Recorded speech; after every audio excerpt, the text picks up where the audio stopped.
Magandang araw sa inyo mga kabayan. Kung ikaw ang tatanungin, exempted ba sa batas kapag barangay official ka? So ganito po sana mga kababayan yung itsura ng gilid ng estero nito. Ayon sa uploader ng video, ganito dapat ang itsura ng gilid ng estero. Wala kang makikitang obstruction. Ngunit sa dulo nito, dun mo na makikita ang mga illegal na bahay na itinayo mismo ng mga opisyal ng barangay. Alam naman natin na isa sila sa mga nagpapatupad ng batas. Pero paano kung sila rin ang lumalabag nito? Matatawag ba natin silang totoong leader? Nagkaganito. Ito. Ang inaanap ko namin, yung mga dating... Saka doon, hanggang doon pa lang noon sa'yo. Oh.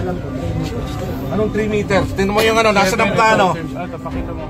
Grabe kabayan. Di ko alam kung matutuwa ba ako o maiinis. Isipin nyo to ha. Lahat halos na opisyal ng barangay may kanya-kanyang bahay sa tabi ng estero. Legal ba yan? Siyempre hindi. Pero dahil may koneksyon sila, kayang-kaya nila na suwayin ang batas.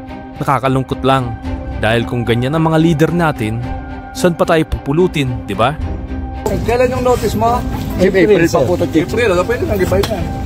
Kung tingin mo, dapat malaman ito ng kaumbayan, yung simpleng like, comment, share at pag-subscribe nyo ay makakatulong para maging aware din ang iba kung paano nila binabastos ang batas natin. At ipaalala na rin na may bagong gobyerno na ulit sa lungsod ng Maynila.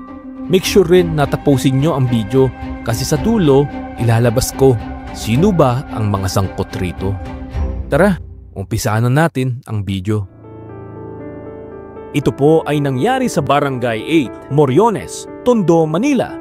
Sitayuan po ng mga kabahayan po dito sa area na ito na may notice na po ito noong April pa mga kababayan na hindi bawal po sila magtayo ng mga kabahayan po dito sa gilid. So as you can see may mga ongoing construction, tingnan nyo naman nagsisitayuan po sila dito ng mga gilid ng estero at malinaw na danger zone. Mahigit 27 bahay ang itinayo sa lugar. Lahat yan illegal. April pa lang may demolition notice na sila. Pero imbis na sumunod, ginamit daw ng mga ito ang koneksyon para ma-delay ito.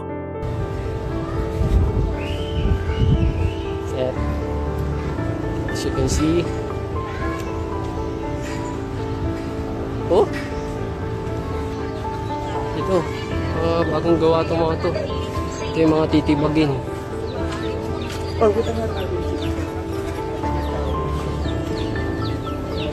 Ito.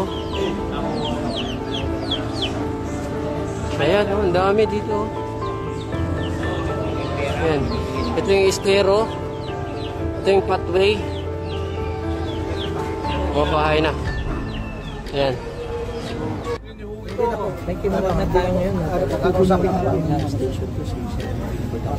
Ay sir, Gumagawa. Yung under construction. Bilis mo ganito, may nakatayo, di ba? 7 days. You heard it right kabayan. May connection daw sila. Kapal ng mukha, di ba? Sino kaya to? Nagawa pang ipagpaliban ng batas. Pero ngayon, hindi na sila makakalusot. Ipapagiba pa rin ito ni Yorme Isko. At eto pa, yung kuryente nila, mukhang illegal din ang kabit. Parang power trip lang na literal. Ano bang Meralco? Legal? May submitted kayo na. Hindi po ang submitted kasi hindi nagbabayad kayo ng Meralco monthly? Yung pinagsusubmit kayo po. Yun, ibig sabihin may isang main meter, kayong lahat dyan nagsasubmit ng individual. Sa MMDA ba to? Oo, MMDA yan. Planta yun eh.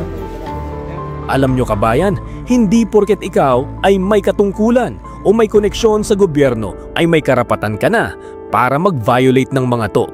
Illegal na nga ang pwesto, may demolition notice na rin, pero ayaw pa rin sumunod. Alam nyo, may notice na yan mga kabayan as early as April 8, 2025. Pero anong ginawa? Inabuso pa rin, hindi sinunod at patuloy pa din ang pagpapatayo ng bahay sa lugar. Ang masaklap, puro konkreto pa. San kaya galing ang pera na pinangpapatayo nila? Curious ka din ba? Alam nyo, ito ang classic example ng abuso sa kapangyarihan. Yung ordinaryong mamamayan, kahit kubo lang, gigibain agad, walang notice, papabayaan na lang sila. Pero pag opisyal, syempre may palusot, ide-delay at tatawag sa koneksyon para lang humingi ng tulong. Alam naman natin na delikado ang mga gilid ng estero. Baha, basura, sakit ang posible na makuha natin rito. Pero kung para sa pansariling interes nila, baliwala ang lahat ng mga ito. Bilang opisyal, kung may pangangailangan ang pamilya mo, bakit hindi ikaw ang magpakita ng tamang halimbawa sa kanila? Diba? Bakit kailangan mo pang makipag-agawan sa espasyo na dapat para sa taong bayan? At mga kababayan, nabanggit rin dito na ipapasa Diyos na lang daw nila ang magiging resulta ng demolisyon. Pero ang tanong, kailan pa naging tama ang mali kahit ipasa Diyos mo pa? Ngayon, ito ang tanong ng taong bayan. Sino nga ba ang mga sangkot dito? Sa mga nakuha nating impormasyon, lumalabas na ang mga involved ay si barangay chairman, kagawad, sekretary, mga tanod at iba bang opisyal ng barangay.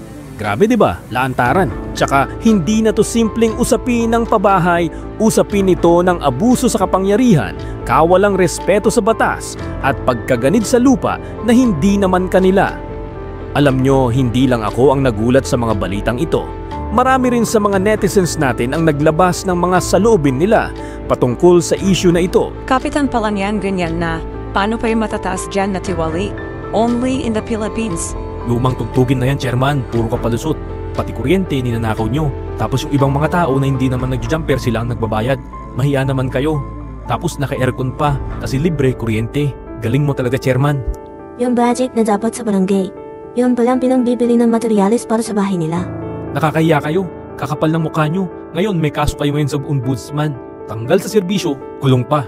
Para sa kaalaman ng lahat, ayon sa Presidential Decree No. 296 at Urban Development and Housing Act of 1992 ORA 7279, bawal ang pagtatayo ng bahay sa danger zones gaya ng estero. At sa ilalim ng Local Government Code, ang mga barangay official ay inaasahang magiging modelo ng pagsunod sa batas, hindi pasimuno ng paglabag. Kaya mga kababayan, ito ang hamon sa atin ngayon. Exempted ka ba sa batas dahil barangay official ka?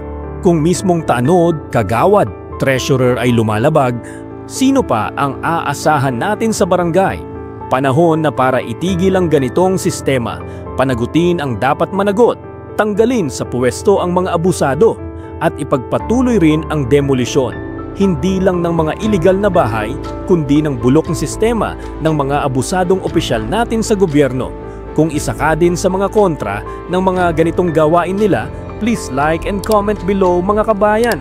Gusto kong marinig ang side nyo. Ako nga pala ang Kuya Jay nyo na palaging nagpapaalala sa inyo. Dapat alam mo to.